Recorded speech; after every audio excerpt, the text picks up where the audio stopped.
have quite some interesting bands on that particular one. It was Arsenal up against Manchester City. Super Sunday football in the EPL. But before we go to the EPL, let's start local. Good morning, welcome to the beautiful game. I've got Tigel in the house with me. Hey, how you doing, Tigel? I'm fine. How are you doing? It's great to have you. Welcome. I'm fine. So let's start locally. We'll head to the EPL as fast as possible. But let's start with the African continent. We had a Confederations Cup and Champions League qualifiers in the African continent. Let's start with Confederations Cup, where we had a Nigerian team, but quite a number of teams here. Generation from Senegal, Academy, the 5 from Ivory Coast. So it was one all-black man. And let's see names of African teams. Black Man Warrior. No, Asante Kotoko have always been. See, Hearts of Oak and Asante Kotoko. Those are the two. Or Arsenal CF or FC or so. You know, those are the two Ghanaian teams that from a very long time, the rivalry with them have been strong. But let's focus on Nigeria. Abia Warriors were at home and they were up against Joliba from Mali, and it was 1-1 for them. How are our chances after this? After this round, there is another round. Of course. Asante Kotoko were up against Kwara United and they lost 4-3. This was quite a very big one. What do you think about the chances of Nigerian teams in the Confederations Cup? Well, we usually don't do too well, and that's the reason why our coefficient has really dropped when it comes to this. And hopefully this time around we can probably start to help the coefficient and make it even more improved. Kwara United, they gave it their all. You know, when we travel away from home, it's usually very difficult. We have a terrible record traveling away from home. A 4-3 game there. So the Kwara United manager who was talking about how come to Nigeria and then it's going to be a different ball game. Hopefully he can keep his word. But it's got 3 goals away. That's something to look for. That's a silver lining on it. And then for Abia Warriors playing a 1-1 draw at home against a Malian side, come on, they could have done better. Yeah, they should be doing better. All right, let's head over to the Champions League. That's still talking about CAF when they say Champions League now. It's not only the UEFA Champions League. And of course, there were 2 Nigeria teams also. We had, this is the second legs, right? Let's take a look at the results. What happened in the first leg? Remo Stars were Remo Stars were away, So that's at home, actually. Okay, so this is it. Yeah, this is where it happens. They were at home against Zilimaju. And it was resounding 4-0. I was impressed. This is how it should be. When they come to Nigeria, you beat them silly.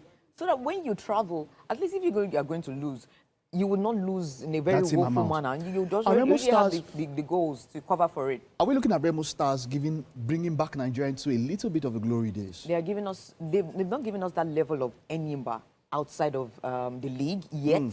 But there's every possibility that they can do that. If they continue to grow into their game, continue to grow in stature, and in just the caliber. They are doing so well in the league already. I think they're on top of the table already. And, hopefully they can continue to win the title. But from then on, it's not just local league alone. They know to do so intercontinental, where they continue to dominate, make sure that at least a club side from Nigeria is representing the Nigerian league. In the group phase. Yes, Enyimba used to be like that. Where they, not just the group phase alone, they even go further. And even go as far as even winning it. But then again, it's just same old. We had a second club in the qualification stage, and of course that's Rivers United. Rivers United went away to JR Congo. Funny enough, my friend is the team doctor of Rivers United. So your thoughts on this particular one? Getting to JR Congo. Goalless draw. I think that's fine. Maybe when they come to Rivers this time around, Rivers should be able to make this one count and at least get all 3 points there and win this one. All right. Okay. So, well, let's look at it. Hopefully, now after this phase, there's still one more phase. Yes, before we get into the group phase, because in the qualification, this is called the semi-final. So, we'll get to see how all of that will play out. But let's go over the leagues in Europe. Let's start with La Liga. Let's start with the results here, and then we'll get into how all of that went down. Which result? Which one got to you the most? Of course, we had Real Betis were 3-1 against Real Sociedad. Girona lost at home to Levante 4-0. Real Madrid defeated Espanyol de Barcelona 2-0. These 2 games. Okay, these 2 games. Okay, let's see. Okay, we'll get to this in a bit. Let's get to see. Okay, let's get to see those games now that you spoke about. 1 second. But then you were talking about Real Madrid. Real Madrid defeated this Espanyol. Okay, we'll get to that. It was a game where both Mbappe and Militao were having to compete for goal of the season because we saw 2 beautiful strikes. This one stood out for you. Yeah, no. I mean, it was the Valencia game and the Mallorca versus Atletico Madrid game. Valencia defeating Athletic Bilbao. That was really strange because Bilbao started this season quite well. They lost to Arsenal. Maybe the Champions League game could have just given them a little bit of fatigue against Valencia, but then I didn't expect them to at least lose 2-0 without even scoring a goal. And but my shocker was this one. Yes, Atletico Madrid This all was over this again. one. This one was my shocker. They played 5 games. How? 3 draws, 1 loss, just 1 win. And just 6 points out of a possible 15. That's really, really terrible for Diego Simeone. You remember the match against Liverpool, right? In the Champions League. There was that second half comeback. Llorente with the 2 goals. They looked like they were okay. The first half, they outplayed Mallorca.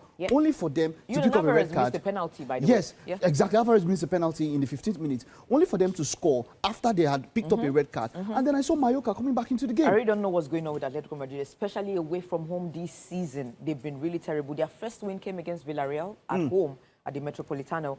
But so far, since they started this season, they've been picking up 4 points. I really don't know what's going on. Maybe this is probably going to be the season where Atletico Madrid and the board will be like, okay, Simeone, you've done so well. You've done so well. Thank you very much. It is time for you to go. It is time for you to go. Because there are no more fresh ideas from the man. I also think so. I also think that it is time for him to leave. Now, let's leave off La Liga and let us head to the Serie A. And of course, let's take a look at the table first of all. Of course, Juventus are now on top. Juventus, of course, with 10 points.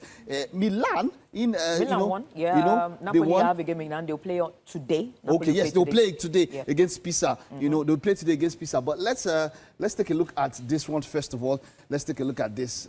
This was a little bit much earlier. But while we're talking about all of this, for this one, which results got to you when it comes to, just go back a bit, still go back a bit. Which results stood out for you when it comes to the Serie A? I think the Inter Milan game, they left it really, really late. They were lucky to get those 3 points. And, good one for them. Juve, of course, drew to Hellas Verona. Exactly. This is it now.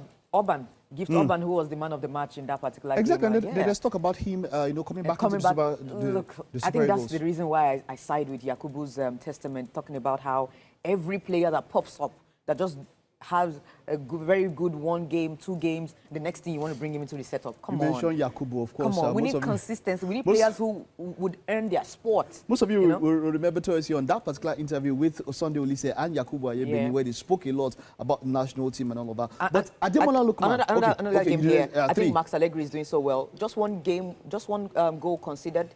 They've been winning games.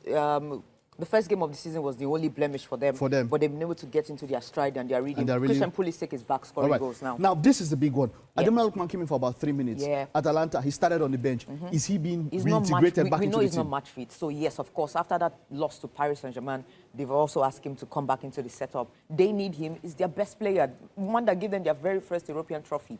So what are we talking about? All right. Okay. Now, let's leave the Serie A. Let's head over to the Premier League. Like you just saw it there. That was quite the big one that happened. But before that, of course, over the weekend, there was the Merseyside derby. Liverpool against Everton. It was a 2-1 win for Liverpool. Now we've spoken about Liverpool. They don't seem like they are their best, but they are getting results. How long can this... But that's how you test champions. That's how champions should be. You don't have to always win in a very pleasing way. It shouldn't be always beautiful all the time. You can win ugly. You can win in a beautiful manner. You can just grind out the result. That's what's the most important thing. Nobody cares how you played. We only care about the 3 points. For now, the 3 points. Now, the 3 points are good. They're helping you. When the time comes where everybody starts to gel, the idea of the manager starts to go well with everybody. I'm sure the 5-0, the 7-0, the 4-0 will start to come. All right. Tottenham Hotspur with Thomas Frank here. After Brighton went 2 up ahead, they came back 2-all. Is Thomas Frank living up to expectations with what this Tottenham team? We saw that the late flurry, in the transfer window. They have some good players. I think he needs to still address the Tottenham problem, which is being porous at the back. Every manager at Tottenham also had that issue, except for maybe Pochettino for a while. But at the same time, we saw this last season, conceded too many goals. This season, they've started all over again. You can't concede 2 goals. You need less goals. You need less goals, exactly. And they wasted so many chances. They need to also take care of that. Whether you're starting Solanke or you're starting Richarlison, you need to bury your chances. They had chances to that they could not bury. They could have won this particular game, but then again, it didn't happen. Wonderful. Let's take a look at Chelsea up against Manchester United, because that's the next one that we're going to be talking about. Just about 30 seconds, 1 minute. Let's take a look at it. All right, the major talking point, this one, I cannot put them in blue. Let me put them in red. World champions! World champions. Taiwo, Olajuwon Adubi, Igwe, Olaika, all of you. Let me get one champion. What happened? Why have you not mentioned Paris Saint-Germain? They are the reason why we're giving these guys world champions. Let PSG. PSG caused this thing. Because they'll just be harassing everybody around here. But at the end of the what are day, your thoughts on this particular match? Naturally, in the last, how many years now? The last time Chelsea won at the Old Trafford in the league was in 2013, actually. Okay. And then I think in all competitions was in 2017. So Chelsea at the Old Trafford has never been a very good time at all. So it should have been expected a bit. It should have been we expected. don't have time. Yeah. Let's rush over this one. Let's just take this one to wrap up. Yeah. Let's take this one. I think this Pep was- Guardiola, is he losing it? He seemed like he defended too early. No, What are your thoughts I on think that? this is a man who is aware of what he has now. Okay. Yes, and he knows that he's not at full strength. And we have to also admit, on paper, Arsenal has the best team, not just starting 11, also in terms of squad depth. Okay. They could have scored more. They could have taken their chances if City were not as defensive. But I also feel like being defensive was also calling Arsenal to give them more initiative. Arsenal to didn't try. take it. And Arsenal didn't take it. So I So they just could have feel like scored earlier they before could have- Martinelli. So But Martinelli exactly. now 2 clutch goals. Yeah. Is competition doing a good thing for him? I'm going to blame Donnarumma for that goal. I feel like as a goalkeeper, that was needless for Who you to have come possibly out. picked the world best goalkeeper today Yes. at the Ballon d'Or That was awards? needless for you to have come out. Okay, let's wrap up Yeah. with your Ballon d'Or pick. Who's I think picking it? they've scattered this thing, and I can't really tell. So who are you going for? Naturally, Dembele, It Rafinha? should be Dembele. If Dembele. it's not Dembele, it should be Rafinha. But Okay. aside that, or maybe you give it to Mohamed Salah. Mohamed Salah? No, I don't think so. I think I'll go for Dembele. Yeah, Dembele. All right. Thank you so much, Tigel. It's been Always a a pleasure. pleasure. All right.